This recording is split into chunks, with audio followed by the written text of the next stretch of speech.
हा सत्संग संत रामपालजी महाराजांचा असून मराठी भाषिक भक्त समाजास सहज समजावे म्हणून हिंदी भाषेतून मराठी भाषेत रूपांतरित करण्यात आलेला आहे.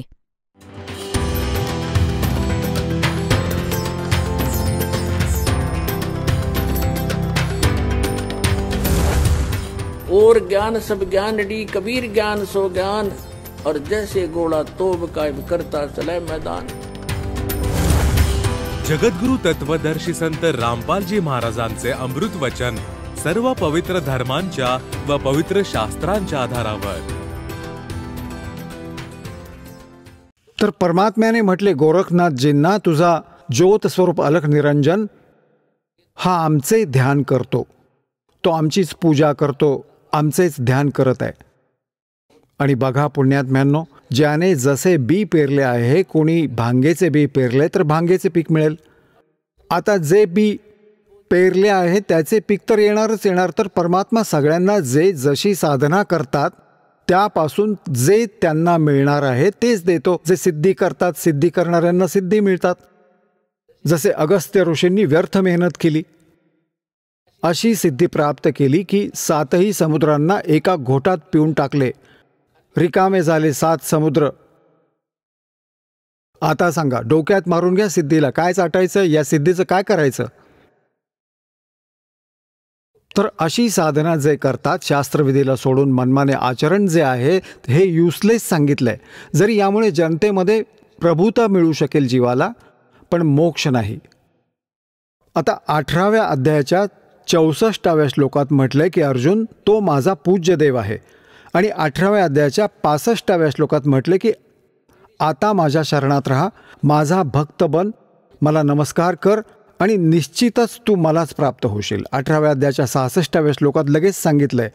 मग डिफरन्शिएट केलं वेगवेगळं की त्याला शरण जायचं असेल 18व्या अध्यायाच्या 62व्या श्लोकात ज्याच्याविषयी सांगितलंय, त्याला शरण जायचं आहे तर सर्व धर्मान परित्यज्य मामेकम शरणम व्रज, माझ्या स्तराच्या आणि सर्व पूजांना सोडून दे आणि मग एकम शरणम व्रज, माझ्या स्तराच्या ज्या साधना धनभक्ती धन तू गोळा केले आहेस ते माझ्या इथे सोडून दे, मला देऊन टाक, त्याचे प्रतिफळ घेऊ नकोस. एकम शरणम व्रज, एकम ज्याच्यासारखा दुसरा नाही, अद्वितीय. आता इथे गीता अनुवादकर्त्यांनी अनुवाद चुकीचा केलाय, अर्थाचा अनर्थ केलाय. व्रज म्हणजे जाणे होते, यांनी येणे करून ठेवलंय. आता यांचा दृष्टिकोन काय होता की हे श्रीकृष्णजींच्या वर कोणालाही मानत नव्हते. श्रीकृष्णाला हे सुप्रीम पॉवर परमक्षर ब्रह्म मानत होते. आणि ज्या कारणाने त्यांनी अर्थाचा अनर्थ केला, व्रज म्हणजे जाणे होते, यांनी येणे केले. तर इथे गीता ज्ञानदाता म्हणतो की माझ्या स्तराच्या जितक्या पूजा आहेत, धार्मिक अनुष्ठान जे तू केले, सर्व धर्मान परित्यज्यम माम, माझ्या स्तराचे जितके पण धार्मिक अनुष्ठान आहेत, पूजा आहेत, त्या मला अर्पण कर. एकम शरणम व्रज, त्या सर्व शक्तिमान परमात्म्याला तू शरण जा. अहम त्वा सर्व पापेभ्यो मोक्षयिष्यामि मा शुच, मग मी तुला या सर्व संकटातून पापातून मुक्त करीन, तू चिंता करू नकोस. आता पुण्यात्म्यांनो, आपण पुण्य बर्बाद करत होतो स्वर्गात आणि पाप भोगत होतो नरकात. तर आता आपण पुण्यांचा, ज्या कारणाने हा आपल्याला इथे अडवून ठेवतो, त्या पुण्यांचे आपण प्रतिफळ नाही घेणार आणि याला सोडून देऊ ओम नामाच्या जपाचे भक्तिधन. आणि सोबतच हे हवन यज्ञ, हे 5ही यज्ञ हे याच्या स्तराचे आहेत, हे आपण त्याला देऊन टाकू. यज्ञाने पण स्वर्गात जातात जे केवळ हवन करतात, किंवा कोणी फक्त स्व अध्यायच करत राहतात, जसे जे आहेत ना तुमचे सुखमणी साहेब यांचा पाठ करतात, त्यांना जपजी साहेब म्हणतात. आणि जे गीताजींचा नित्यपाठ करतात आणि जे कोणी वेदांचा नित्यपाठ करतात, तो यज्ञ बनतो. त्या यज्ञाने, ज्ञानयज्ञ आहे हा, त्या यज्ञाने पण पुण्य होतात, त्याने केवळ स्वर्गप्राप्ती होते. काही काळासाठी, काही मर्यादित वेळ, खूप कमी, पण मग परत येतात. तर हे यज्ञ असे आहेत जसे कोणाला दीर्घ आजार झालाय, दीर्घ आजार आहे कोणाला, आणि डॉक्टरकडे जातो, तो खूप वीक झालाय, खूप कमजोर झालाय, तर जाताच डॉक्टर ग्लुकोज लावतो.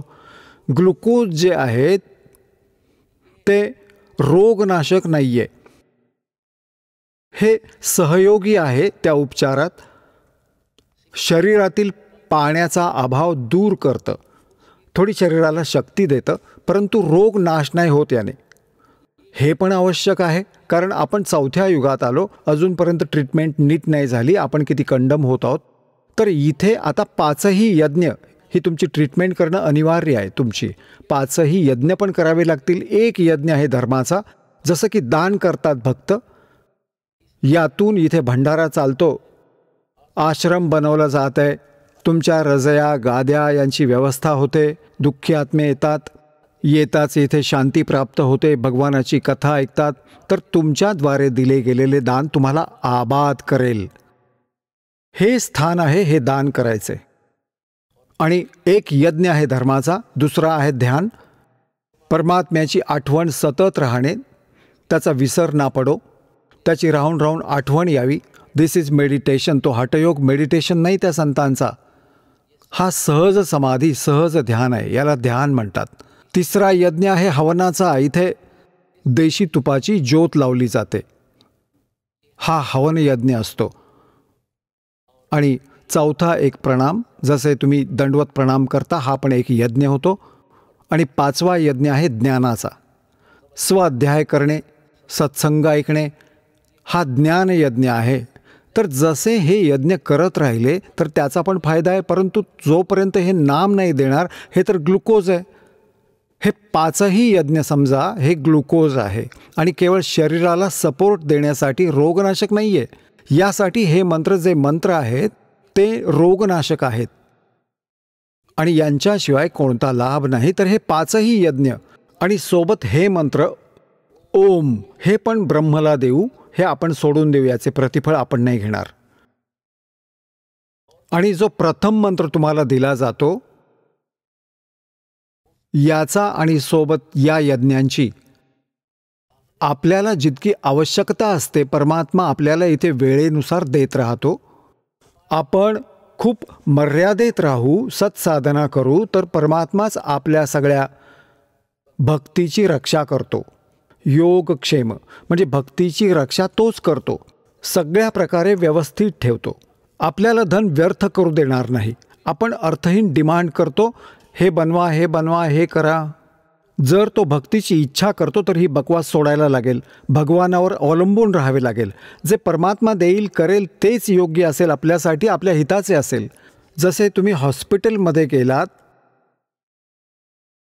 डॉक्टरकडे, आता डॉक्टरने तुम्हाला ॲडमिट केले, तर तिथे रुग्णाचे नाही चालत, बिलकुल रुग्णाचे नाही चालणार काही, फक्त डॉक्टरचेच ऐकले जाईल. आणि डॉक्टरचे ऐकण्यात आपले हित आहे. तुम्ही इच्छिता की आपण थोडीशी साखर खाऊ, डॉक्टर म्हणतो तुम्हाला शुगर आहे, स्पर्शही करू नका, तरी तुम्ही खाता तर मारा.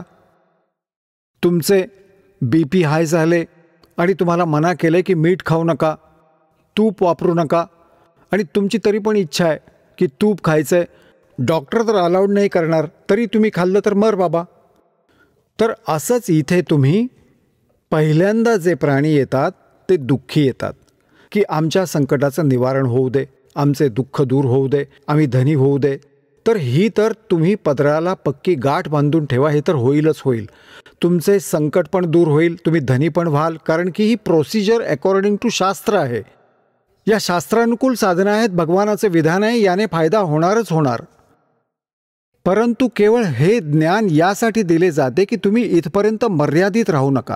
आज एक संकट निवारण झालं तुमचं आणि तुम्ही निघून गेलात, ठीक झालात, आपल्याला आराम मिळाला, आता काय गरज आहे इथे यायची. आणि मग 20 अजून येतील, कर्माचे माहिती नाही, मग त्यांना कोण संपवेल. तर मग इथे तुमच्या जीवनात येणारे प्रारब्धातले जे पण काटे पापकर्माचे आहेत ते पण इन ॲडव्हान्स संपवले जातील. आणि तुम्हाला जी आवश्यक वस्तू असेल तीच दिली जाईल, आणि तुम्ही अवास्तव वस्तू मागाल तर भगवान नाही देणार जी तुमच्या या उपचारात बाधक असेल. पुण्यात्म्यांनो, इतकं ज्ञान दास तुम्हाला सांगत आहे.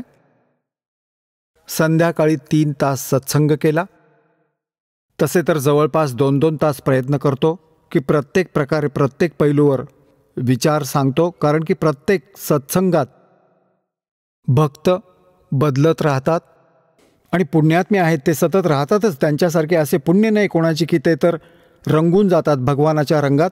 परंतु जो थोडा वेळ मिळतो त्यांना पण दासाची इच्छा आहे की सगळ्या प्रकारचे मिश्रण जर एकदा खायला घातले तर त्यामुळे त्यांचा विश्वास दृढ होऊ दे. तर इतके ज्ञान दिले जाते. याचा उद्देश हा नाहीये, नाहीतर तुम्हाला नाम देईन, तुम्ही असे करा, ठीक आहे, छोटे मोठे आराम तर तुम्हाला मिळतीलच, परंतु तुम्ही इथे दृढ नाही होऊ शकत. ज्ञानाशिवाय तुम्ही इथे थांबू नाही शकत. आणि ज्ञानानेच माणसाला माहीत पडते आत्म्याला कोणते अहित आहे आणि कोणते हित आहे. तुम्ही इथे हे उद्देश घेऊन या की आपला जन्ममृत्यूचा रोग नष्ट होऊ दे. हा रोग नष्ट नाही झाला तर हे छोटे मोठे रोग, तर एक बरा झाला तर दुसरा लगेच सुरू होईल. जर हे भगवानापासून दूर गेले तर उद्या अजून कोणता रोग होईल. तर आपल्याला परमात्म्याच्या शरणी राहायचे आहे, आणि जी तुम्हाला आवश्यक वस्तू असेल ती देईल भगवान, तुम्हाला अवश्य देईल, आणि भाग्यात नसेल तरी पण देईल. परंतु आपल्या इच्छा खूप मर्यादित असाव्यात. परमात्म्याने उदाहरण देऊन ठेवले आहे. स्वतः एक मजूर बनून राहिले, विणकर बनून राहिले, झोपडीत राहिले, आणि आपल्याला हे उदाहरण देण्यासाठी की गरीबाहून गरीब माणूस पण परमात्मा मिळवू शकतो. आता प्रसंग चालू आहे, आता त्याच टॉपिकवर येऊ की आता आपण त्रिकुटीवर पोहोचलो. त्रिकुटीवर पोहोचल्यानंतर आता त्या सतनामाचे 2 मंत्र आहेत. त्यातील एका मंत्राचे अकाउंट आपल्याला त्रिकुटीवर द्यायचे आहे. तेव्हा आपण पुढे प्रस्थान करू शकू, नाहीतर हा तिथून पुढे नाही जाऊ देणार. तर तिथे परमात्मा येतील या दासाच्या रूपात, गुरुच्या रूपात, आणि ज्या कोणत्या पुण्यात्म्यांची जी आस्था या दासाच्या बद्दल आज बनलेली आहे, तर त्रिकुटीवर पण अशीच असेल. म्हणून परमात्मा म्हणतात, गुरु मानुष कर जानते ते नर कहीं अंध, आंधळे आहेत ते, और महादुखी संसार में फिर अगयम के फंद. तुम्ही गुरुजींना परमात्म्याच्या तुल्य डील करायचे आहे. हा दास भगवान नाहीये. मला माझ्या स्थितीची चांगली माहिती आहे, परंतु तुम्ही या दासाला ॲज अ रिहर्सल आणि या जन्ममृत्यूच्या रोगाच्या या प्रॉब्लेमला सॉल्व्ह करायला, उपाय करायला मानावे लागेल. गुरुजी आपले भगवान आहेत. आता एक जसे कर्ज, गणितात कर्जाबद्दलचा एक प्रश्न येतो, त्यात मूळधन शोधायचे असते. ते मूळधन कोटी अब्ज रुपयांचे असते. त्या कोटी अब्ज रुपयांचे मूळधन मिळवण्यासाठी सपोज करावे लागते, मानावे लागते. समजा मूळधन 100 रुपये, आणि मग त्याने आपला तो प्रॉब्लेम सॉल्व्ह होतो. मग ते 100 रुपये मूळधन नाहीये, परंतु 100 रुपये मूळधन मानल्याशिवाय तो प्रॉब्लेम सुटू शकत नाही, तो प्रश्न सुटू शकत नाही. आणि 100 रुपये मूळधन मानताच तो प्रॉब्लेम सुटून जातो, आणि ते मूळधन मिळेल जे आपण शोधत होतो. तर या दासाला तुम्ही गुरु सपोज करावे लागेल. गुरु इज गॉड. आणि असे नाही मानले तर आता जिथे भगवान असतील या दासाच्या रूपात, कारण की परमात्म्याला आता तुम्ही कसे ओळखणार? जर दुसऱ्या रूपात उभा राहिला तर तुम्ही कोणी बोलणार पण नाही, आणि या दासाच्या रूपात आला तर तुम्ही जाताच दंडवत प्रणाम कराल, जशी तुमची आस्था, म्हणजे तो मग अंतःकरण बघेल. इथे तर तुम्ही खोटेपण बोलता, कोणी बिडी ओढतो आणि तो म्हणतो की नाही जी ठीक आहे माझं नाम, मी कोणती मर्यादा भंग नाही केली, किंवा कोणत्या दुसऱ्या पूजा करतो सोबत, तो तर तिथे जाऊन तुमच्या समक्ष फिल्म चालू होईल आणि तुमचा कसा भाव आहे गुरुजींबद्दल तिथे माहिती पडेल. गुरु म्हणजे भगवानांच्या प्रती. तर तिथे जर तुमच्या मनात दोष राहिला, तुम्ही तिथून रिजेक्ट व्हाल. आणि म्हणतात तिथून पडलेला तिथे परत जात नाही. तिथून पडलेला परत जात नाही कधीही. असे वाईट हाल होतात त्या प्राण्याचे जेव्हा इतके काही इथे करून घेतले जाते, समजावले जाते आणि परत आपण तीच चूक करतो, तर मग आपल्या केलेल्या भक्तीचा नाश होतो. त्रिकुटीवर जाऊन परमात्मा येतील. तिथे खूप मोठा मेळा लागलेला असेल. इंटरनॅशनल एअरपोर्ट आहे. जसे कोणी विष्णूजींचा उपासक आहे तो पण तिथे उभा असेल, शिवजीचा उपासक आहे तो पण उभा असेल, आणि ब्रह्माजींचा उपासक असेल तो पण तिथे उभा असेल, दुर्गेचा उपासक असेल तो पण तिथेच असेल, ब्रह्मचा उपासक पण तिथेच असेल, आणि पूर्ण परमात्म्याचा उपासक पण तिथेच उभा असेल. आता तिथे खूप मोठी गर्दी असेल, मेळा असेल. तुम्ही शोधाल की गुरुजी कुठे आहेत आमचे, तर गुरुजी दिसताच तुम्ही पळत जाल, दंडवत प्रणाम कराल. मग परमात्मा तुम्हाला सोबत घेऊन जातील की या तुमचे अकाउंट क्लिअर करूया. मग जातील धर्मराजाकडे. इथले जो अकाउंट ठेवतो न्यायाधीश, याच्याकडे घेऊन जाऊन परमात्मा म्हणतील याचा हिशेब करा. ही तुमची ओम नामाची कमाई यांची इतकी आहे, इतके यांचे यज्ञ आहेत, हे तुमचे डिपॉझिट करा आणि यांचं कॅन्सल करा, यांचं कर्ज जेवढं पण आहे. आणि जे राहिलं पाप ते परमात्म्याकडे शक्ती आहे, त्या पापांचा नाश होतो. या सतनामाच्या दुसऱ्या मंत्राने आणि सारनामाच्या मंत्राने याने आपल्या पापांचा नाश होतो. दोन्हींच्या संयोगाने, एकट्याने नाही होत तो. तर आपल्या पापांचा नाश होईल. पुण्य जसेच्या तसे तेथे विद्यमान राहील. तर तो काळ या ब्रह्मने, तो ब्रह्म समोर नाही येत, तो धर्मराज ठेवलाय त्याने की हा अकाउंट करेल, त्याला हिशेब देऊ. मग त्रिकुटीवरून पुढे जाऊ आपण ब्रह्मरंध्राकडे. आता पुण्यात्म्यांनो, काळाने खूप जास्त व्यूहरचना करून ठेवल्या आहेत आणि जे ज्ञान आपल्याला मिळाले आहे आत्तापर्यंत माहीत होते ते खूप मर्यादित ज्ञान होते. आता जसे इथून त्रिवेणी असते, त्रिवेणी 3 रस्ते आहेत. पुढे जाऊन त्रिवेणीचा जो मधला रस्ता आहे तो पार करून आपण त्रिकुटीवर जातो आणि तिथे मग त्रिकुटीवरून पुढे असेच 3 रस्ते आहेत. जो मधला रस्ता आहे तो ब्रह्मरंध्र, सेकंड ब्रह्मरंध्र आहे, जो काळाच्या निजलोकात प्रवेश करतो. आता हे ब्रह्मरंध्र मानत होते 10वे दार. आपल्याला 12व्या द्वाराला पार करून सतलोकात जायचं आहे. तर तिथे धर्मराजाकडून हिशोब करून मग आपण प्रवेश करू 11व्या द्वारातून या अक्षर पुरुषाच्या लोकात. अक्षर पुरुषाचा लोक म्हणजे स्थान 7 शंख ब्रह्मांडांचे आहे, त्याच्या आतून आपल्याला जायचं आहे. तर त्याचं कर्ज आपल्यावर, तो फक्त इतकाच टॅक्स होतो इथून तिथे जायचा, त्याचं भाडं आहे सतनामाच्या दुसऱ्या मंत्राचे जे तत् आहे. तर ते परब्रह्मच्या लोकात आपण याला देऊ, परमात्मा सोबत राहतील. मग आपण 12व्या द्वारापाशी जाऊ भवर गुफा पार करून, आणि ती सतलोक प्राप्ती होईल त्या 3ऱ्या मंत्राने, सारनामाने. तर गीताजी अध्याय नंबर 18च्या श्लोक नंबर 66 मध्ये म्हटलंय, सर्व धर्मान् परित्यज्यम माम एकम शरणम व्रज. माझ्या स्तरावरच्या सगळ्या पूजा मला अर्पण कर, मला देऊन टाक. मग त्या एकम सर्व शक्तिमानाला शरण जा.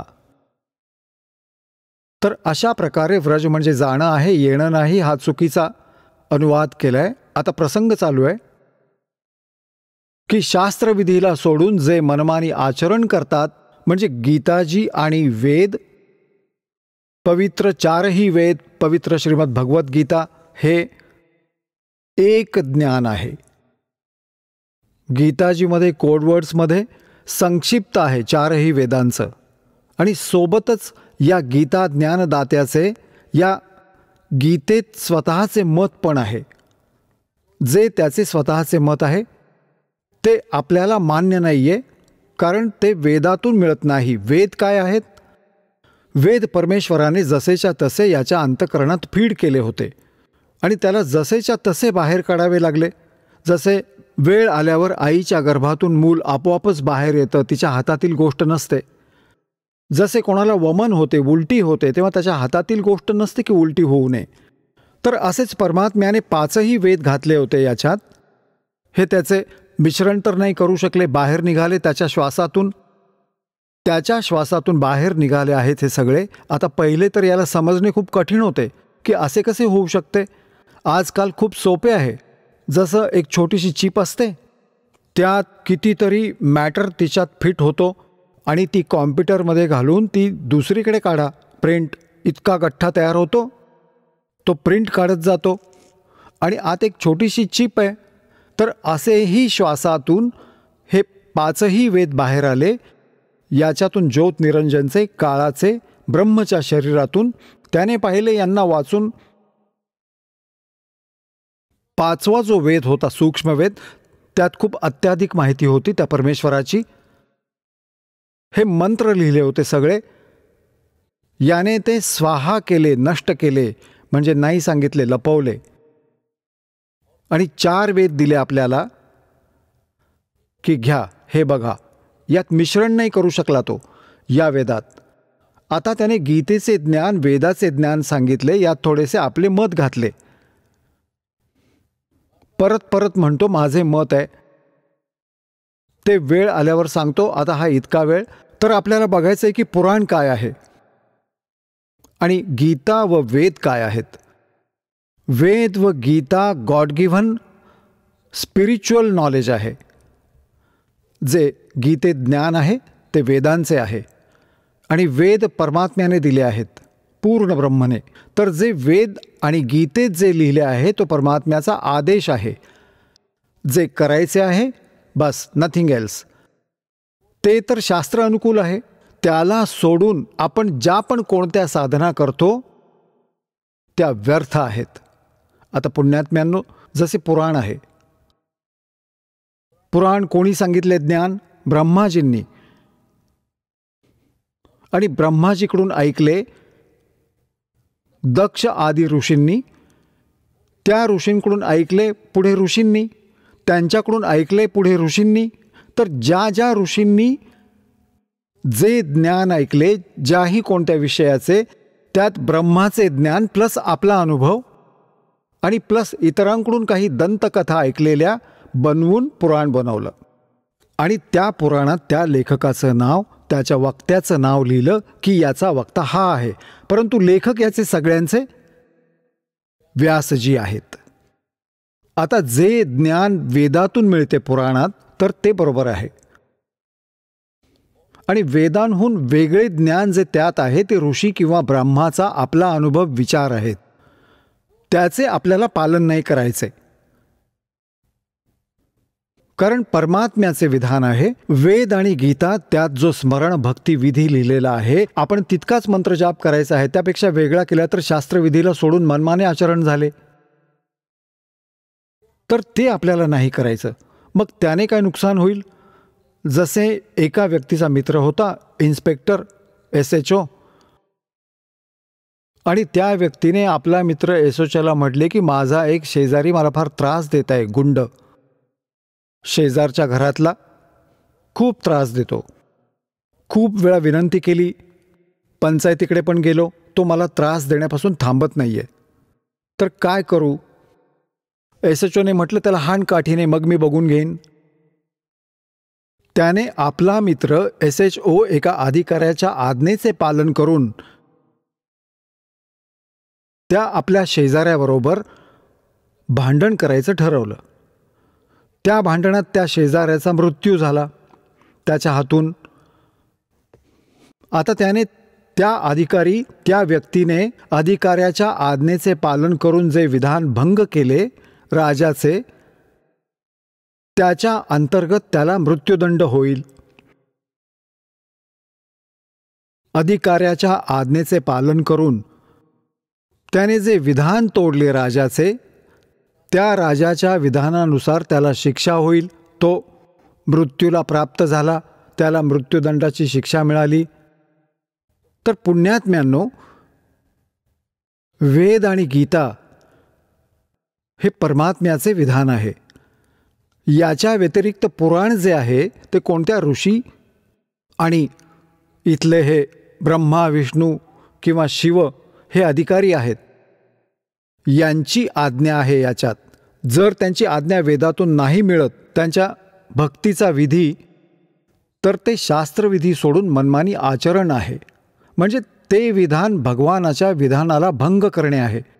एका अधिकाऱ्याच्या आज्ञेचे पालन करणे आहे, तर त्याने ही शिक्षा मिळेल तुम्हाला, जशी त्या व्यक्तीला मिळाली. एका SHOच्या आज्ञेचे पालन करून राजाचे विधान तोडल्यामुळे त्याला मृत्युदंड झाला. तर अशीच दशा तुम्हा त्या लोकांची होईल जे शास्त्रविधी सोडून मनमाने आचरण करत आहेत.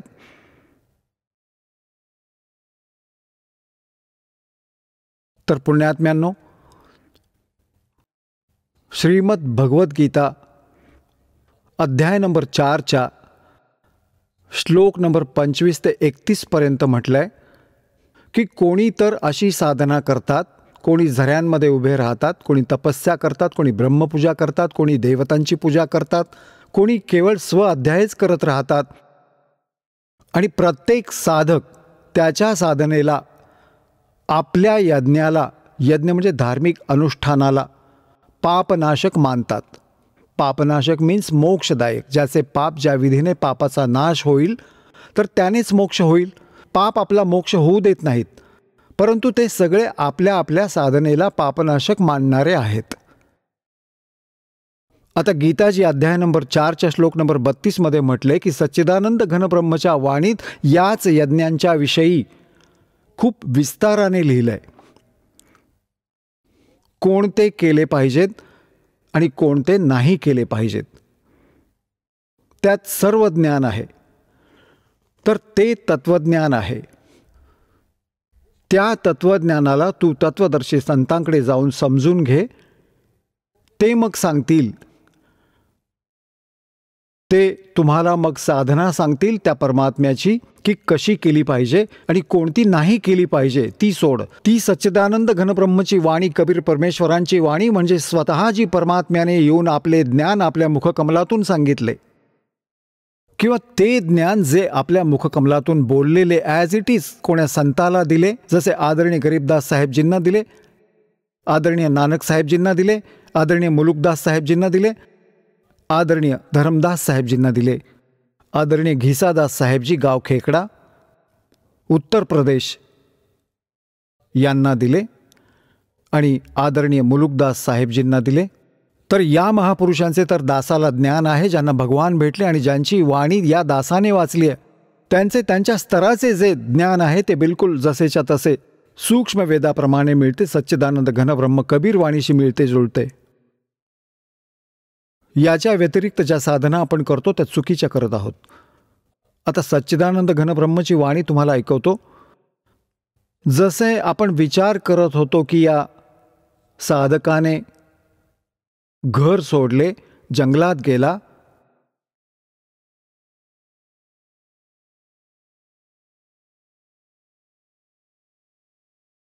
आणि तिथे जाऊन म्हणतात की घर सोडून जंगलात गेला. एक भक्त सांगत होता की मी ऋषिकेशला गेलो होतो आणि ऋषिकेशहून मी पुढे गेलो, तिथे काही माणसं बसली होती. मी त्यांना विचारलं की तुम्ही असे का बसला आहात? ते म्हणाले की इथे जंगलात घनदाट होतं, तिथे झाडं झुडपं होती, तिथे खूप मोठा संत राहतो आणि अंगावर कपडे नाही घालत तो, ना कुठे मागायला जातो, निर्वस्त्र राहतो. केळ्याच्या झाडाची एक साल, केळ्याच्या पानांनी त्याने आपले शरीर झाकले आहे आणि तो कोणाच्या समोर नाही येत, कोणाला दर्शन नाही देत. तर मी पण तिथे बसलो. म्हणतात तो कधी कधी बाहेर येतो. तर एकदा आम्ही खूप लक्षपूर्वक पाहिलं. जेव्हा त्याच्याकडे पाहिलं तेव्हा त्याने आम्हाला पाहिलं, तर एकदम मागे तोंड फिरवलं आणि पळून खूप आत गेला निघून. तर तो सांगत होता की जर दर्शन झालं असतं तर माझी पण नौका पार झाली असती. बस थोडीशी उणीव राहिली. आता त्याला कोण समजावणार, कारण की ज्ञान तर नाहीये. साच कहूं तो जग मारे, भगवान कहते हैं. आता परमात्मा काय सांगतात? डंब करें डोंगर चढें. कोणी साधना करतात, वरती बसतात उंच स्थानावर, जिथून सगळ्यांना दिसू शकेल की बघा तो बसलाय साधक. डोंगर म्हणजे उंच स्थान, उंच कड्यावर. त्यामुळे दूरपर्यंत दिसेल बाबाजी तपस्या करत आहे, दुनिया जमा व्हावी, तिथे पोहोचावी आणि त्याची वाहवा व्हावी.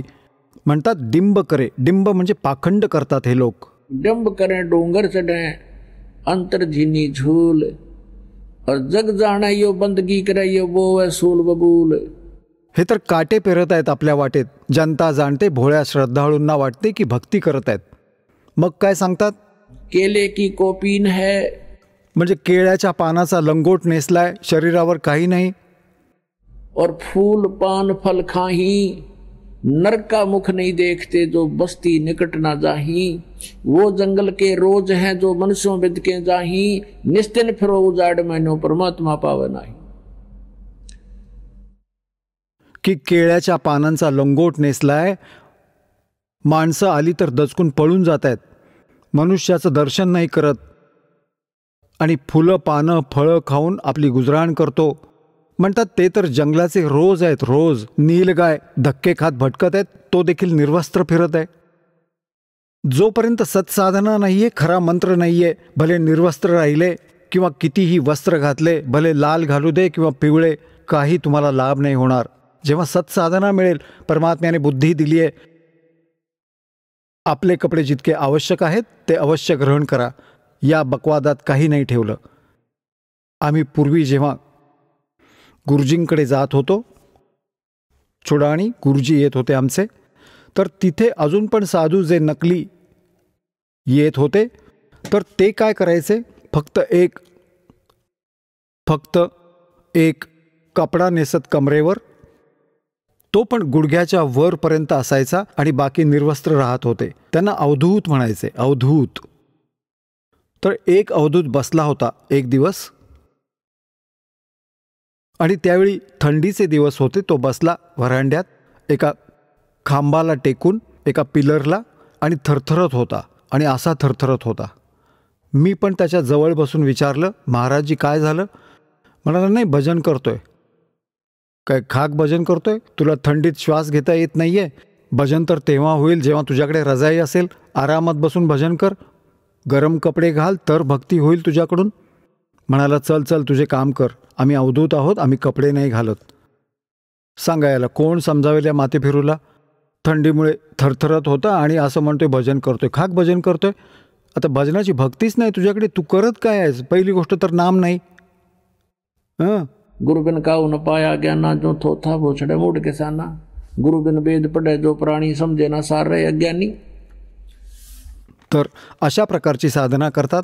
तर परमात्मा म्हणतात की नर का मुख नहीं देखते जो बस्ती निकट ना जाही. ते मोठे महात्मा बनून फिरतात, गावात पण नाही येत, माणसाला बघून आत पळतात, आत पळून जातात जंगलात. म्हणतात ते जंगलातले रोज आहेत. माणसांना दचकून माणूस पळून जातो, ही काही गोष्ट झाली? माणसाला बघून दचकतो. मनुष्यों बिद का जाही, और निस दिन फिरो उजाड़ मैनो परमात्मा पावे नाही. पूर्ण दिवस जरी निर्जन स्थळी धक्के खाली तरी आशाने भगवान नाही मिळणार. भगवानाला मिळवण्याचा विधी आहे तसाच मिळेल. डेरे डंडे खुश रहो और खुश रे लहना मोक्ष. और दुरुप्रहलाद पार हो गए, फिर गृहस्थी में के इस डेरे में के दोष.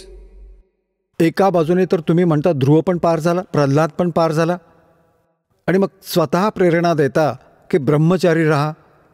हे काही भक्त सांगतात, सगळेच उलटसुलट पसरवून ठेवलं या अज्ञानी लोकांनी. एक भक्त सांगत होता की कोणाला सांगत होता की माझे गुरुजी तर बाल ब्रह्मचारी आहेत आणि गुरु तर ब्रह्मचारी पाहिजे, गृहस्थ ठीक नाही. तर त्याला कोणी भक्ताने म्हटले की तू कोण आहेस, तुम्ही सांगा की गृहस्थ आहात का बाल ब्रह्मचारी आहात. तो म्हणाला नाही, मी मुलंबाळ असलेला आहे. मग तू काय ढेकळं घेणार का ब्रह्मचार्याकडे जाऊन? तुला काय मिळणार? जर भक्ती असेल, परमात्मा भेटेल तर ब्रह्मचार्याला भेटेल. तू कशाला रिकामी ओझी वाहतोयस त्याच्याबरोबर? आता परमात्मा म्हणतात डेरे डंडे खुश रहो और खुश रेले ना मोक्ष. तुझे गुरु ब्रह्मचारीच्या आधी तर हे हिजडे आहेत, बिलकुल ब्रह्मचारी कंटिन्यू, काहीही कोणत्याही प्रकारचा खंड नाही होत त्यांचा, तर ते पार होतील. तुझा नंबर लेट उशिरा येईल, त्यात दोष पण येऊ शकतो. तर सांगायचा भाव हा आहे, जे परमात्म्याचे विधिविधान आहे त्याच्याप्रमाणे चालत राहिलो तर डेरे डंडे खुश रहो, म्हणजे घरी पण खुश रहा, असं चिंतित नका होऊ. और ये खुश रेले ना मोक्ष. जर ऊपर लाद पार हो गए फिर गृहस्थी में के दोष. बकवास नाही आवडत भगवानाला, नियमित राहायला लागेल. आता सच्चिदानंद घनब्रह्मच्या वाणीत कोणती साधना केली पाहिजे, कोणती नाही केली पाहिजे ते सांगतात.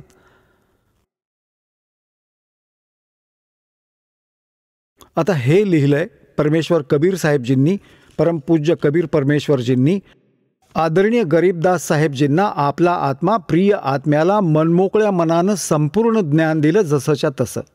असेच आदरणीय नानक साहेबजींना दिलं होतं, आदरणीय घिसादास साहेबजींना दिलं होतं. परंतु त्या महापुरुषांच्या त्या तत्वभेदाला, गूढ रहस्याला सामान्य मनुष्य नाही समजू शकत, समजू पण नाही शकला. आणि ते गेल्यावर त्यांची वाणी संग्रहित केली आहे. तर वर्तमानात जर कोणी प्रयत्न केला असता त्यांना विचारायचा तर अवश्य सांगितले असते, परंतु नाम सांगायचा आदेश त्यांना नव्हता, म्हणून ते नाम अजूनपर्यंत गुप्त राहिले, सतनाम. आता पूर्ण शीख समाज म्हणतो सतनाम श्री वाहेगुरु, सतनाम श्री वाहेगुरु, आणि त्यांना ना सतनाम माहिती आहे ना वाहेगुरु, आणि ते रट लावतायत त्याची. आता नाही माहीत ते सतनाम काय आहे, नाही माहिती हे की वाहेगुरु कोणाला म्हटलंय. तर गरीबदास साहेबजी म्हणतात की कबीर परमेश्वरजी परमअक्षर ब्रह्म ते सत्पुरुष आम्हाला भेटले, आणि नानक साहेबजींना भेटले, आणि अब्राहिम सुलतान आदमला पण तेच भेटले, दादूजींना पण तेच भेटले. हम सुल्तानी नानक तारे दादू को उपदेश दिया, जात जुलाहा भेद नहीं पाया, वो काशी माए कबीर होया. मग गरीबदासजी म्हणतात जाखी वे कबीर की नानक की तीवा, और वह सिखा का गल पड़ी कौन छुटावे था. झांकी दे कबीर की, होय होय. झांकी म्हणजे देखावा. जसे 26 जानेवारीला आपल्या भारत देशात गणतंत्र दिवस साजरा केला जातो, तर प्रत्येक स्टेट, प्रत्येक राज्यात जे कोणते प्रोग्रेस कार्य होत आहे किंवा अशी कोणती स्थाने आहेत विशेष, तर ते एका ट्रॉलीवर, ट्रॅक्टरच्या ट्रॉलीवर त्यांची वेगवेगळी बनवली जातात चित्र. त्यांचे एक मॉडेल बनवून ठेवले जाते तिथे दाखवायला. तर तिथे म्हणतात हा हरियाणा प्रांताचा देखावा येत आहे बघा, झांकी मीन्स देखावा, तिथे जे काही होत आहे. मग पंजाब प्रांताचा देखावा येत आहे, हे बघा त्यात काय काय, तिथल्या कोणकोणत्या व्यवस्था आहेत. तर असा सतलोकाचा देखावा बघून नानक म्हणतात वा, ओह ओह, वा वाहेगुरु, हा आहे तो परमात्मा, वाह वाह, हे आहे ते खरे स्थान जिथे सगळे सुखच सुख आहे, तिथे तर कचरा भरलाय मृत्यूलोकात. आणि मग परमात्म्याने काय म्हटले होते, जेव्हा सतलोकात पोहोचला नानक साहेबांचा आत्मा, आणि परमात्मा जे खालून जिंदा रूपात त्यांच्या सोबत गेले होते, तिथे तेच जिंदावाले रूप सिंहासनावर विराजमान झाले होते. आणि मग नानकजींना म्हटले होते, प्रिय आत्मा तुम्ही काशीमध्ये जा, तिथे मी प्रकट आहे विणकर रूपात, कबीर नाव आहे माझं, आणि माझं ओरिजिनल नाव पण सत हक्का कबीर आहे, सत कबीर. आता नानकजींच्या आत्म्याला 3ऱ्या दिवशी सोडलं, परत पाठवलं. तिथे तर त्यांना समुद्रात बुडाले असे मानले होते. 3ऱ्या दिवशी मग ते पोहोचले परत. तर त्या दिवसापासून वैराग्य घेऊन निघून गेले तिथून. संसारामधली कोणती वस्तू चांगली नाही वाटली त्यांना. तर परमात्म्याच्या शोधासाठी ते पोहोचले. मग बनारसमध्ये, काशीमध्ये जाऊन पाहिले, एका विणकराची भूमिका करत विणकर रूपात परमात्म्याला, आणि जो सतलोकात सचखंडात पाहिला होता तोच जसाच्या तसा समोर बसलेला. तेव्हा नानक साहेबांनी म्हटले होते, गुरु ग्रंथ साहेबमध्ये पहिल्या महिलाची वाणी 24व्या पानावर आहे. 24व्या पानावर गुरु ग्रंथ साहेबमध्ये, के फाई सूरत मलुकी वेश, ए ठगवाड़ा ठगी देश, ये खरा सियाणा बहुता बार, ये धानक रूप रहा करतार, ये धानक रूप रहा करतार. तिथे उभं राहिल्यावर डोळ्यात पाणी आलं. तेव्हा म्हटलं होतं, वाहे गुरु वाहे गुरु वाहे गुरु. सतलोकात पाहिले होते तेव्हा म्हटले होते, वाह वाह वाह वाह. जसे खूप आनंदात मनुष्य म्हणतो ना, वाह भाई वाह, ओहो हो, तसा हा एक आतील आनंद प्रकट करतात. तर इथे गरीबदास साहेबजी म्हणतात, आदरणीय गरीबदास साहेबजी म्हणतात, जाखी वेख कबीर की सतलोक में नानक की तीवा हरुआ सिखा के गलपड़ी कोण छुटावता. हे यांनी वाहे वाहे तर वाहे गुरु घोटून ठेवले. यांना हे पण माहिती नाही वाहे गुरु आहे कोण. म्हणतात, सिखा गलपडगी विषय कोण छुटवावे. तर हे ज्ञान मुक्त करेल. असेच एका भक्ताच्या समोर एक भक्त म्हणत होता. मी त्यांना म्हटलं कि भी जाखी वे कबीर की नानक की तीवा व सिखा के गलपड़ी कोण छुटावता. तर तो भक्त सरदारजी म्हणतो, शीख असं म्हटलं, आमचं तर सगळं सुटलं बाबा, आमचं तर सुटलं. मला तर आता माहीत पडलं की खरं काय आहे, आणि आता इतरांचीही सोडवू, समजावू सगळ्यांना. खरं तर मानावंच लागेल शेवटी. आता काय सांगतात आदरणीय गरीबदास साहेबजी. त्यांना परमात्म्याकडून प्राप्त त्या ज्ञानाचे त्यांच्या भाषेत जे वर्णन केले आहे त्या एका बैद्याचे अंग आहे. बैदा मीन्स युजलेस. शास्त्रविधी सोडून मनमना आचरण, त्याला व्यर्थ बैदा म्हणतात. बैदा. सट दर्शन सट बेख कहावे, बहुविध धूंधू दौर मचावे. ये तीर्थ व्रत करे तर बीता, वेद पुराण पढ़त है गीता. यो भी बैधा है बैदे से भेद अलैदा, यो भी बैधा. म्हणजे काय सांगतात कि सट दर्शन सट भेख कहावे. सट दर्शनी संत, षटदर्शनी संत हे 6 प्रकार आहेत. 6 प्रकारचे ग्रुप आहेत. एक संन्यासी, नागा, गिरी, पुरी आणि हे वैष्णव. अशा प्रकारे हे 6. हे दसनामी, हे षटदर्शन, षटभेद. षट म्हणजे 6. सट भेख कहावे और बहुविध धूंधू धर्म चावे. यांची साधना बघून तर असा विचार येतो की बाबा हे तर तोडफोड करत आहेत. जसे काय करतात, एका वेळची गोष्ट आहे. आमच्या गावात एक बल्लेगिरी गाव, बाबाजी म्हणजे नाथ परंपरेतले आहेत. ते दुसऱ्या गावात राहतात, परंतु गाववाल्यांना माहीत नाही, त्यांना ज्ञान नाही. त्यांना जसं कोणी सांगतं तसं ते मानतात संतांचं. तर त्याने तिथे जून महिन्यात 41 दिवस ते ठेवलं होतं तप. शेकोटीमध्ये बसणं, 5 अग्नी लावतात 4ही बाजूला, आणि मध्ये बसायचं असतं 3 तास. तो 11 वाजल्यापासून 1 वाजेपर्यंत बसायचा, आणि मग चिलीम ओढत बसायचं आपलं बसून. चिलमी मागे चिलमी, चिलमीवर चिलमी. असं म्हणतात की 80,000चा सुल्फा प्यायला तो आणि अजून त्याचे साथीदारांनी, गावातले लफंगे टाईप जे होते ते. आणि त्यात 7-8 लाख रुपये दान मिळाले होते. तर तो काय करत होता, आम्ही एक फिल्म बनवली होती त्याची. तो जसे पण क्रिया करायचा, तो काय करत होता, मोठ्या मोठ्या जटा होत्या त्याच्या. शरीरावर केवळ एक लंगोट नेसला होता. पूर्ण शरीरावर बादलीत राख घोळून पाण्यात पूर्ण शरीरावर लेप करत असे. पूर्ण चेहऱ्यावर, कमरेवर, पायावर. आणि 5 अग्नी पेटवले जायचे, 5 शेकोट्या वेगवेगळ्या, आणि मध्ये बसायचा. जेव्हा पूर्ण पेटायच्या ना त्या गोवऱ्या, आणि मग धग लागायला सुरुवात व्हायची, तेव्हा मध्ये जाऊन बसायचा. आणि ज्या त्याच्या मोठ्या जटा होत्या, लांब लचक, अजून पण त्यात काय काय बांधून ठेवलं होतं, केस वगैरे. तर त्यांना बादलीत, राख असलेल्या बादलीत पाण्यात पूर्ण आत घालून आणि त्याला पूर्ण ओलं करून आणि गुंडाळलं डोक्यावर. बसला. आता गोवऱ्यांची आग, गोवऱ्या आणि ते कोळसे पेटल्यानंतर आपोआप त्यांच्यावर राख जमायला लागते आणि त्या राखेत इतकी रोधक शक्ती असते, रेजिस्टन्स पॉवर असते अग्नीला, तर ती आपोआप रोखायला लागते. आता हळूहळू तो अग्नी मंद होऊ लागतो. अर्ध्या तासानंतर आपोआप त्यावर राख जमू लागते आणि मग त्याने सगळी ओली राख लिंपून लावलेली, मड प्लास्टर करून ठेवल्यासारखी, आता ती आत नाही येऊ देत, आत नाही जाऊ देत.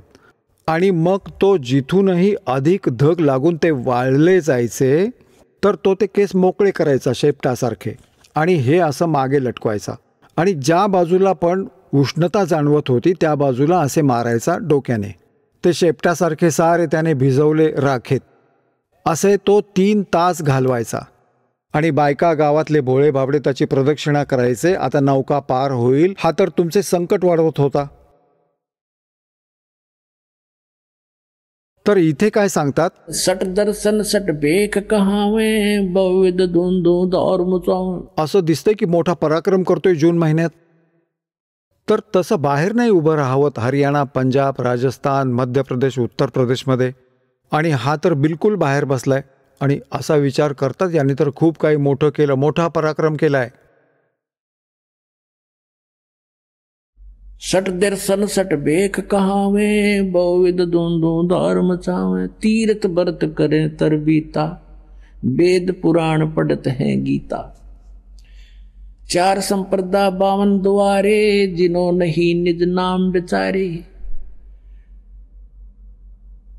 और माला घाल हुए हैं मुक्ता ये सटदल उवा बाई बकदा. म्हणतात माळा घातल्या 4 गळ्यात, बाबाजींचा वेश केला, याने काय मोक्ष झाला. और सटदल उवा बाई बकदा. उगीच भंकसबाजी करतात, यांच्याकडे यथार्थ ज्ञान नाहीये. और वेद पुराण पढ़त है गीता. गीतेत कुठेही हे लिहिलेलं नाहीये की हे नाम तुम्ही जपता, हे करा. गीताजी आणि वेदात हे कुठेही नाही लिहिलेलं. जो हठयोग तुम्ही करता तो करा. मग ते वाचल्याचा काय फायदा झाला तुम्हाला. बैरागी बैराग न जाने बिन सतगुरु नहीं चोट निशाने. 12 बाट बिटम बिलोरी सट दर्शन में भक्ति ठगोरी. हे षट दर्शनी जे साधना करतात त्यांच्यात जीवननाशक साधना आहेत. ही भक्ती फसवी आहे, फसवणारी भक्ती आहे ही. और बैरागी बैराग न जाने. यांना वैराग्य माहीतच नाही. वैराग्य घर सोडण्याने नाही, आत्म्यात असते. परमात्म्याच्या प्रती विशेष ओढ सगळ्या विकारातून आपोआप दूर होईल, ते आहे वैराग्य. और बिन सतगुरु नहीं चोट निशाने. सद्गुरूंशिवाय ते यथार्थ मंत्र मिळणार नाहीत, निशाण्यावर बाण लागणार नाही, तर उद्दिष्टपूर्ती होणार नाही. सन्यासी 10 नाम कहावे शिव शिव करे न संशय जावे. निर्वाणी निकच निसारा भूल गए ये ब्रह्म द्वारा. यांना ब्रह्मपर्यंतचेही कोणते ज्ञान नाही. सुन सन्यासी कुलक्रम नासी बगमे प्योंदी भूले धोंदी. छल सिद्धर की भक्ति ना कीजय आगे जवाब कहो क्या दीजय. जंगम जैनी फोकट फैनी नाम न चीना गुरु गुणहीना. नगन निराशा तन कुतरासा पशु प्राणी स्वान समानी. आता म्हणतात जंगम जैनी आणि फोकट फैनी यांच्याजवळ कखही नाहीये, जे साधना करत आहेत, शास्त्रविधी सोडून करत आहेत. और नाम ना चीना गुरु गुणहीना. म्हणजे नाम, योग्य नाम मिळाले नाही, पूर्ण संत त्यांना भेटले नाहीत, म्हणून गुरुजींकडून मिळणारे जे गुण होते त्यापासून वंचित राहिले, त्यांना ज्ञान नाही मिळाले.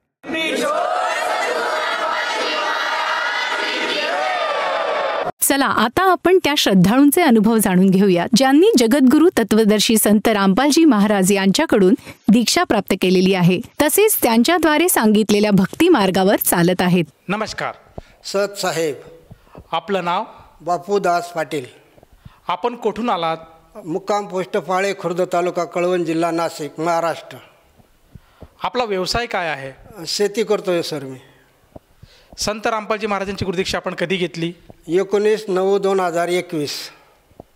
संत रामपालजी महाराजांची गुरुदीक्षा घेण्या अगोदर आपण व आपला परिवार कोणती भक्ती साधना करत होतात? सर जे नेहमी पारंपरिक जी भक्ती आहे ती भक्ती करत होतो आम्ही. जसं काही गणपती बसवणे, 10 दिवस ते गणपतीच्या याच्यात राहणे, दर दिवशी आरती करणे, 10व्या दिवशी त्या गणपतीला उठवणे. सोय नसली त्या टायमाला, सोय एवढी नव्हती, वाहनं नव्हते, बैलगाडीत ठेवणे, सायंकाळी पूर्ण मिरवणूक काढणे, नंतर मग नदीला विसर्जन करणे, आला टाईम तर मग 50-50 लोकांना भंडारा देणे, असा गणपती विसर्जनाचा कार्यक्रम व्हायचा. त्याच्यानंतर तुमचे नवरात्र आले. नवरात्रांमध्ये 9 दिवस आम्ही आमचे गाव सर्व वर्गणी जमा करायचे किंवा ज्याच्या ऐपतीप्रमाणे प्रत्येकाने एक एक बाबा आणायचा. तो प्रत्येकाने एक एक दिवशी कीर्तन ठेवायचे. सायंकाळी 6 वाजेला हरिपाठ व्हायचा. 9 ते 11पर्यंत कीर्तन व्हायचे. मग ते महाराजांचे काय असेल दक्षिणा देऊन ते पोच करायचो. असे ते 10 दिवस आमचे नवरात्रात जायचे. इतर मग तुमची होळी आली. होळींमध्ये 9 दिवस बारीक पोरं आपले लाकडं गौऱ्या असं तसं ग्रामीण भागात असल्यामुळे ते जमा करायचे. 10व्या दिवशी ते सर्व जमा करून हे ब्राह्मणांनी थोडीफार पूजा करून ते सर्व सायंकाळी ते आग लावायची आणि बोंबलायचं जोरजोरात. ही होळी हो होळी, पुरणाची पोळी, ब्राह्मण मेला, सायंकाळी असे लहान पोरं म्हणा असे सर्व ओरडायचे. असे पारंपरिक जे सण आहेत ते सर्व आम्ही करत राहायचो. सर, जसं तुम्ही सांगत आहात की महाराष्ट्रामध्ये जी प्रचलित भक्ती साधना आहे, जी पारंपरिक व्यवस्था आहे, जे काही सणवार आहेत ते आपण साजरे करत होतात. तर मला हे विचारायचं आहे की संत रामपालजी महाराज यांच्याबद्दलची माहिती आपल्याला कशी मिळाली आणि आपण त्यांच्या शरणात कसे आलात? सर, मी लहानपणापासून परमात्म्याच्या याच्यात शोधातच होतो. वडील पण दत्ताची भक्ती करायचे. आमचं कुटुंब जवळजवळ देवा याच्यातच राहायचं. पण खरी भक्ती किंवा खरा देव कोणी म्हणायचं, आता साईबाबा म्हणायचे सबका मालिक एक कोण हे कोणाच्याच लक्षात यायचं नाही. ही भक्ती करत असताना मी दर दिवशी कीर्तन ऐकायचो. सकाळी पहाटे 6ला 5ला जाग आली की बस TV लावायचे आणि ते कीर्तन ऐकायचो. सायंकाळी बातम्या संपल्या की कुठला कार्यक्रम चॅनल चेंज करत राहायचे. तर संत रामपालजी महाराजांचा सत्संग एके दिवशी लागल्यानंतर पाहिलं ते तर ज्ञान थोडंसं लक्षात आलं त्या दिवशी. त्या दिवसापासून मी जवळजवळ ते सत्संग बरेच दिवस ऐकले. त्याच्यानंतर तुमच्यासारखे अनुयायी मिळाले, ज्ञानगंगा पुस्तक मिळालं, पुस्तक वाचलं, काही सत्संग ऐकले. त्याच्यानंतर जाऊन नाशिक नामदान केंद्रात जाऊन नामदीक्षा घेतली. सर, मला हे विचारायचं आहे की यापूर्वीची जी पारंपरिक भक्ती साधना आणि आज संत रामपालजी महाराजांचे शिष्य म्हणून त्यांची जी काही भक्तिविधी आहे ती आपण करत आहात, तर ह्या दोन साधनेमध्ये आपल्याला काही फरक किंवा समानता आपल्याला बघायला मिळते का?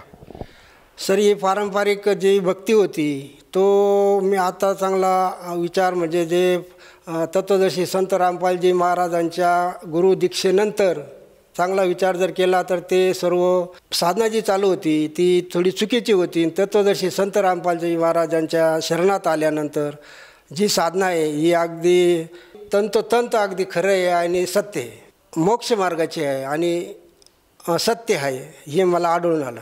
सर, जेव्हापासून आपण संत रामपालजी महाराजांची साधना घेतली आहे तर त्या दिवसापासून आजपर्यंत आपल्याला आपल्या परिवाराला काय काय अनुभव आलेत? मी फार व्यसन करायचो. माझं व्यसन सुटत नव्हतं. बऱ्याच ठिकाणी पोरांनी मला डॉक्टरांकडे केले, घरच्यांनी इतर ठिकाणी नेले. पण तत्वदर्शी संत रामपालजी महाराजांची गुरुदीक्षा घेतल्यानंतर त्या दिवसापासून माझी ती व्यसनाची जी सवय होती ती पूर्ण मोडाली आणि व्यसन करण्याची माझी परत इच्छा झाली नाही. परत परिवार हात कुठल्याही गोष्टीत मागं सारख्या नेहमी कटकटी व्हायच्या त्या बंद झाल्या. आर्थिक परिस्थिती फार गांगावरलेली होती. आता परमात्म्याच्या दयेने ती पण थोडी सुधारणा झालेली आहे. आणि दुसरी गोष्ट अशी की परमात्म्याच्या दयेने तत्वदर्शी संत रामपालजी महाराजांच्या शरणात आल्याने मोक्षाचा मार्ग मिळाला, सर्व परिवाराला शांतता मिळाली. सर, जसं तुम्ही सांगत आहात की संत रामपालजी महाराजांच्या साधनेमुळे आपल्याला व्यसनापासून आपलं सुटका झालेली आहे, त्याचप्रमाणे शारीरिक मानसिक शांतता आपल्याला मिळाली आहे. मला विचारायचं आहे की हे व्यसन संत रामपालजी महाराजांनी सोडवलं आपण असं सांगत आहात, तर खऱ्या अर्थाने संत रामपालजी महाराजांनी आपलं व्यसन कसं काय सोडवलं आणि हे व्यसन सोडवण्यासाठी संत रामपालजी महाराजांनी आपल्याकडनं किती पैसे घेतलेत? सर, हे व्यसन माझ्या तरी याच्यात सुटणार नव्हतं असं मी म्हणत होतो, पण तत्वदर्शी संत रामपालजी महाराज यांच्या शरणग्रहणाने, त्यांच्या मंत्राने, जे काही मंत्र दिले त्या मंत्राने दुसऱ्या दिवसापासून माझं सर्व व्यसन मुक्त झालं, व्यसनापासून मी दूर झालो. आणि कुठली आपण म्हणता की तत्वदर्शी संत रामपालजी महाराजांनी दारू सोडवण्यासाठी काही पैसे घेता असं तुम्ही म्हणता, हे अगदी चुकीचं आहे. 1 रुपया न घेता फक्त तत्वदर्शी संत रामपालजी महाराजांच्या दीक्षेने, नाम दीक्षेने मंत्रमोक्ष आणि दारू इतर व्यसन सर्व माझे सुटले. सर, जसं तुम्ही सांगत आहात की केवळ संत रामपालजी महाराजांच्या गुरुदीक्षेमुळे आणि त्यांच्या मंत्राच्या जोरावर आपली व्यसनापासून मुक्तता झाली, त्याचप्रमाणे बरेचसे आपल्याला मानसिक स्थैर्य आज आपल्याला लाभलेलं आहे. कुटुंबामध्ये जे काही कलह होते ते सुद्धा दूर झाले आहेत. तर आपल्या ह्या अनुभवातून आपण आपले जे मित्रपरिवार आहे, जे आपले आप्तेष्ट आहे, जे नातलग आहेत, त्याचप्रमाणे जो भक्त समुदाय आज TV चॅनलच्या माध्यमातून आपल्याला बघत आहेत, त्या सर्वांना उद्देशून आपण आपल्या अनुभवातून काय संदेश द्याल? सर, मी सर्वांना हात जोडून विनंती करतो की सर्वांनी हे परमात्मा तत्वदर्शी संत गुरु रामपालजी महाराज यांचं ज्ञान कुठल्या ना कुठल्या रूपात घ्यावं. इतर चॅनल आपलं सत्संग चालता, सत्संगा माध्यमातून घ्या किंवा तुम्ही इतर तुमचे मोबाईलमध्ये ॲप आहे त्याच्यावर फ्री पुस्तक मागवा. दोन्ही पुस्तकं आहेत, ज्ञानगंगा आणि एक जगण्याचा मार्ग. हे दोन्ही पुस्तकांपैकी ज्ञान घेतल्यानंतर तुम्हालाही हे ज्ञान मिळेल आणि तुम्ही ह्या मार्गात यावा, तुमचं मोक्ष मार्गाचं कल्याण करून घ्यावा. सर, जसं तुम्ही साधकांना साथ घालत आहात की समाजाने संत रामपालजी महाराजांचं ज्ञान कुठल्या ना कुठल्या माध्यमातून समजून घ्यायला हवं. या ठिकाणी संत रामपालजी महाराजांचे बरेचशा TV चॅनलवर सत्संग येतात. त्याचप्रमाणे सोशल मीडियाचे जे प्लॅटफॉर्म आहे, YouTube आहे, इंस्टाग्राम आहे, फेसबुक आहे, या सर्व प्लॅटफॉर्मवर संत रामपालजी महाराजांचे सत्संग प्रसारित होत असतात.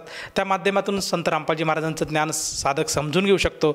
तर मला असं म्हणायचं आहे की जेव्हा एखाद्या साधकाला वाटलं की आपणसुद्धा संत रामपालजी महाराजांचं ज्ञान समजून त्यांच्याकडनं गुरुदीक्षा घ्यावी, तर ती व्यक्ती संत रामपालजी महाराजांची गुरुदीक्षा कशी घेऊ शकेल? सर, TV चॅनलवर, इतर बरेचसे चॅनलवर संत तत्वदर्शी संत रामपालजी महाराजांचे सत्संग येतात. त्या सत्संग ऐकून किंवा जर तुमच्या ज्ञानगंगा पुस्तक झालं, जगण्याचा मार्ग झालं, त्याच्या पाठीमागं पुस्तकांच्या पाठीमागं नंबर दिलेले आहेत. त्या नंबरांवर तुम्ही संपर्क करू शकता आणि ज्या जिल्ह्यात असाल त्या जिल्ह्यात तुम्हाला नामदान केंद्र उपलब्ध आहे. तुम्ही तिथं जाऊन नामदीक्षा घेऊ शकता. सर, या नामदीक्षेसाठी त्या साधकाला किती पैसे मोजावे लागतील? सर, नामदीक्षेसाठी 1 रुपयाही लागत नाही आणि सर्व काही साहित्य असतं ते फ्रीमध्ये दिलं गेलं जातं. 1 रुपया लागत नाही. धन्यवाद. सत साहेब.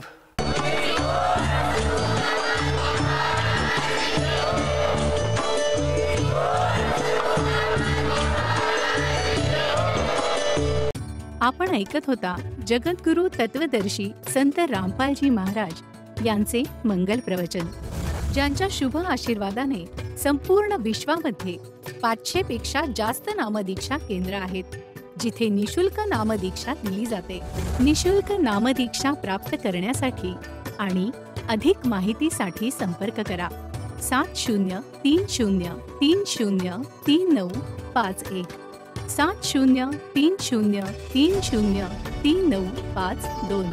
अद्वितीय आध्यात्मिक ज्ञान वाचण्यासाठी, पाहण्यासाठी आणि ऐकण्यासाठी संत रामपालजी महाराज ॲप अवश्य डाउनलोड करा किंवा आमची वेबसाईट www.jagadgururampalji.org वर विजिट करा.